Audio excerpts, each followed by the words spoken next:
what we need to do exactly. What are we doing wrong that we're not getting any help?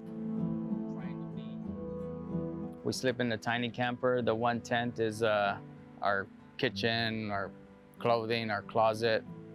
No mail service as of yet. We have no electricity.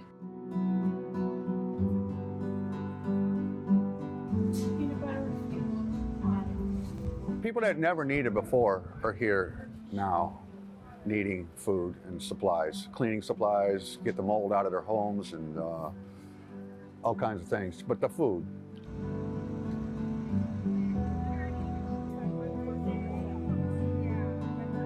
We serve breakfast through lunch, Monday through Friday, and we are feeding all the displaced people on Fort Myers Beach and contractors and anybody that needs a meal.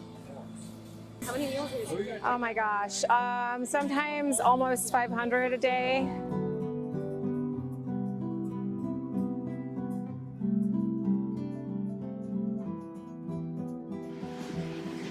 That's why we're here. Island life.